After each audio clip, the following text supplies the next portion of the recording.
Dan il-manuskritt tal-1560, 5 snin qabel l-assedju l-kbir, jiddokumenta il-ħatra ta' Matteo Falzon bħala kaptan tal-verga mill-Gran Mastru de Vallet. Min kien dan Matteo Falzon? Għaliex lejn l-aħħar ta' ħajtu u wara mewtu baqa' magħruf bħala is-Saħħar Falzon? Ġrajja veru interessanti. Matteo kien bħal missieru tinteressaħ dik li kienet tissejjaħ il-filosofija tan-natura, kotba ta' xjenza ta' dawk iż-żminijiet. Matteo kellu ħabib, Don François Gesualdo, assis ta' nisel Franċiż li kien ġie Malta u kien joqgħod l-Mdina. Huwa kien qaleb Protestant u kien waqqaf il-konfraternità tal-Insarat Tajba biex ixerret it-talim ta' Luteru. Dak iż-żmien kien meqjus eretiku mill-Knisja Kattolika. Matteo kellu oħtu li kien jossu li dejjem ħaħsieba. Il-ġret ikkomplika ruħha meta ċertu Alfons Lopez ikun irid jiżżewwiġha.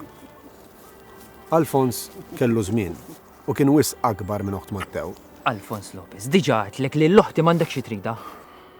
Meta nħares lejn oħtok, nara fiha dak kollu li dejjem xtaqt. Meta tħares lejn oħti, int din l-artar Girgenti tara, dak li tara meta tħares lejn oħti. Dan il-kliem ma naċċettax. U jien ma naċċettax li tħares lejn oħti. Iqfu! Ma rridkomx tiġġieldu bejnietkom minħabba fija. Matteo ejja ħammorru. Missier Alfons, nitolbok tħallina bi kwietna. Dan kollu għalfejn. Missier ħallina. Jillilek arrid. U ħażin jekk ma tkunx tiegħek. Għaxix. Għajċix. Matteo, ħallih, ejja ħammorru. Lilek! U ħadd aktar marrit. U tinsaw iġdejn għax ma jaqblilkomx! Kollha kemm intom! Alfons jibqa' jsus u jinsisti li jrid jiżżewweġ il-loħt Matteo. Imma kien kollu għal xejn, għaliex jien ma riditux.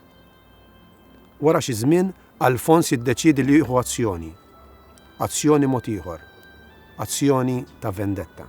Jien żgur li Matteo Falzon huwa midħla sew ta' dak l-eretiku Don Gesualdo. Għalhekk, int fid-dover li timxi skont il-liġi ekklesjastika. Trid tinforma lil Monsinjur Kubelles dak li qed jiġri. U ftakar fil-ġiet li għandhom dawk ta' Falzon, il-Girgenti kollu u bnadi oħra. Naf, ħabib tiegħi. Issa ninforma lill-eċċellenza tiegħu Kubelles. Wara kollox, ma jistax ikun li nibqgħu sejrin bit-tixrid ta' dan it-talim eretiku ta' Luteru?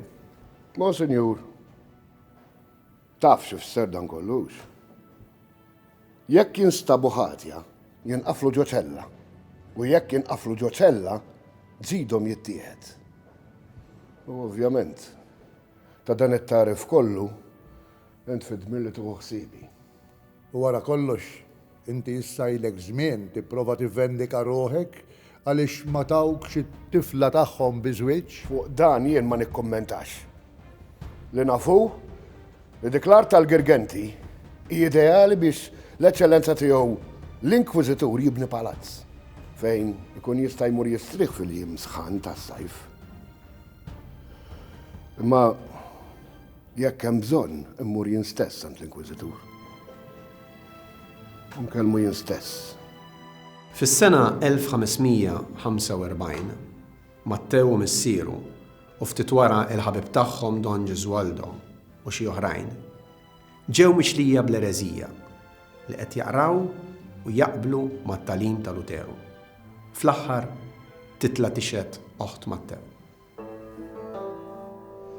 Eċċellenza Monsinjur, hija u missieri mhux ħatja. Din l-akkuża saret minn Alfons Lopez u dan għaliex ried li jiżżewwiġni bid-dritt. Monsinjur, Alfons kienet tidri li jekk ma niżżewġux kien ħajpattijili li u l-familja tiegħi kollha u li ħajjexlina bl-ereżija. Kien qalli li ħajjiġi għandek u jgħid li hija u missieri jaqblu ma' dak Luteru u ma' liħor Koperniku. Imma dan mu veru xejn. Jaħasra dan kollu torti għax ma żżewġtux. Monsinjur ħnina, fisem is-sema li jsir ħaq kif inhu xieraq.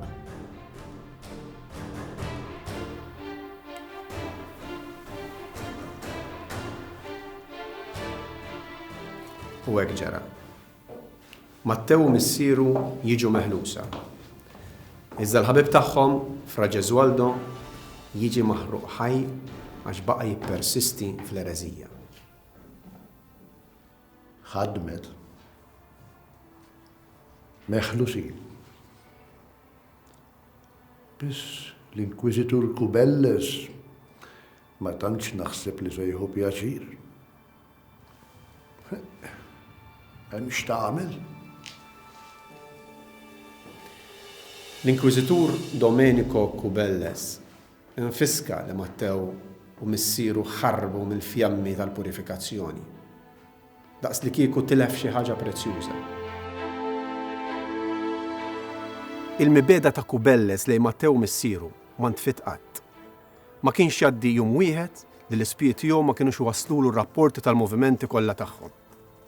Ġurnata wara l-oħra, sena wara l-oħra, in-nies ta' Kubelles żammew għajnejhom fuq Mattew u missieru. Imma dil-lassa kienet kollha l-xejn. Għax fl-1561 Mattew segwa l-passi ta' missieru u laħaq kaptan tal-Virga. Imma l-Inkwiżizzjoni baqgħet iżżid is-saħħa tagħha.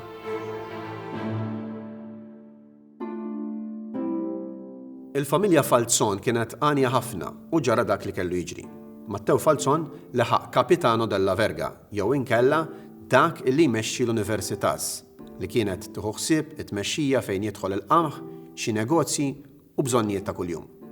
Din kienet l-ogħla pożizzjoni li l-Maltin setgħu jilħqu. Fil-librerija l-Belt insibu l-unika ġbija ta' Mattew Falzon. Din saret fl-1561, ftit qabel l-assedju l-kbir, minn skriba tal-ordni illi kien jieħu ħsieb jikteb dak li jintqal fil-Kunsill. Dan kien joqgħod jagħmel disinji żgħar fit-tarf tal-Liber Bullorum, ktieb uffiċjali ta' importanza kbira. Bis-saħħa tiegħu għandna l-immaġni ta' Mattew Falzon, bid-daqna puntata, bil-mantell u x-xabla liebes ta' kapitano della Verga u bil-Virga fidejh li turi l-awtorità tiegħu. Imma l-mibeda kollha tal-Inkwiżitur Kubelles baqgħet dejjem qawwija. Dak il-misħut ta' Inkwiżitur baqa' dejjem isus wara l-familja tagħna. Misħut. Il-ġid tal-familja Falzon beda joħloq ejra fost il-familji nobli Maltin u fost il-kavallieri tal-ordni. Ma sistgħux jifhmuha kif wieħed seta' jkun daqshekk sinjur fuq biċċa żgħira bħal Malta. Imbagħad kellek l-Inkwiżitur u l-Isqof li kienu qed jistennew il-moment biex jakkwistaw dan il-ġid għalihom. Hija majnejha miftuħa għall-Inkwiżitur u l-Isqof.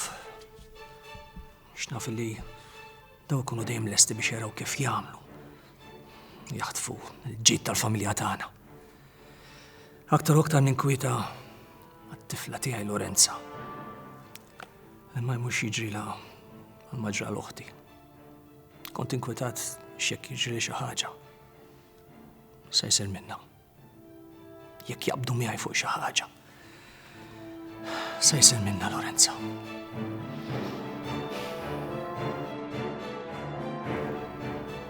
Kienet is-sena 1574.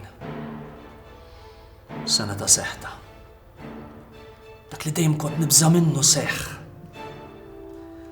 Inkwiżitur ġdid Dozina tħajjaru wkoll biex jakkwista l-art tagħna. Arrestawni, ġejt akkużat b'ereżiji. Kwetajt biss għall-binti Lorenza. Ġejt mix li kont qed immexxi talim tal-Luteru. Le. Dan ma kienx sew. Dan ma kienx ħaq. Ma s-saħħa tal-Inkwiżitur Dozina din id-darba rebħet. ġejt misjub ħati. Kundannat għal-mewt. Kundannat għal-ħruqa. Ma xi ħbieb talbu l-inkwiżitur għal-ħniena. Ġejt mitfuħ hawnhekk. F'din iċ-ċella. Matteo Falzon, raġel ta' importanza u ħafna ħbieb. Anke fost il-kavalleri li ma setawx iħalluh jiġi torturat u jkun maħruq ħaj kif rid jagħmel l-inkwiżitur Duzina, kif kien jiġri dejjem lil dawk li jkunu kundannati mill-Inkwiżizzjoni. Jum minnhom irġiel b'wiċċhom mammat, ħbieb ta' Falzon, daħlu ġewwa l-ħabs u ħarbuh. Minn Malta ħarab lejn Sqallija.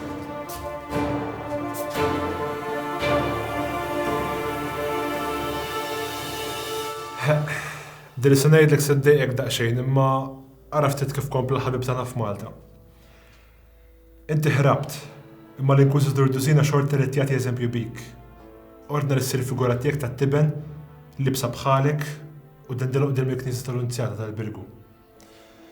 Imbagħad wara nħarqet b'ordni tal-Gran Mastru. U Lorenza. Lorenza sar minna. Hawn ħankompli. Mela.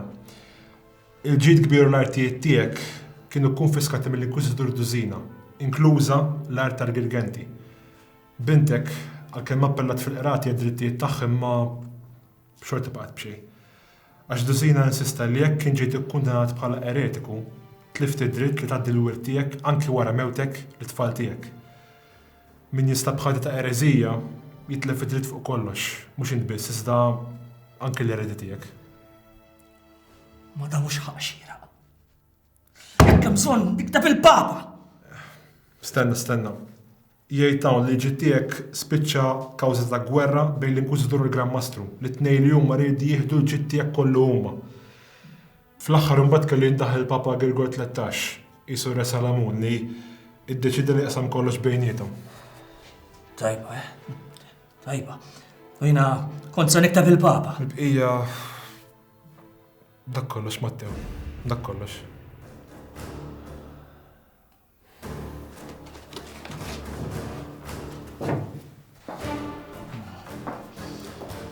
Ma da mhux ħaq. Dawn ibeda biss għandhom. Bad jgħodu jippritkaw dozija. F'moħħ in-nies is-Saħħar Falzun li kien studjus kien jingħad li hu Jingħad li dan Matteo Falzon kien mallem tas-seħer tal-Eġittu tal-Edem x'kienu jgħidulhom dawk għandhom isem. Alkemista nan. Iva, alkemista. U kien sab is-sigriet kif jibdel iċ-ċomp f'deb. U kien għamel biżżejjed deb biex sar sinjorun u patrun ta' medda kbira ta' art. u l-istorja fantasija komplet tikber u tikber. U hekk spiċċat l-istorja tas-Saħħar Falzun. L-Inkwiżitur li ħal-art bena palazzem, palazz sabiħ. U jekk qatt xi darba xi ħadd ikun lemm, jista' jisma' ajjat ta' uġieħ, ajjat ta' biki ivenven mal-irjieħat. Jgħidu li s-Saħħar Falzun għadu jibki u jiena jittelf ta' ġidu. Is-Saħħar Falzun kien u għadu jitlob il-ħaq. Ftakar fija. Ftakar fija. Ftakar fija.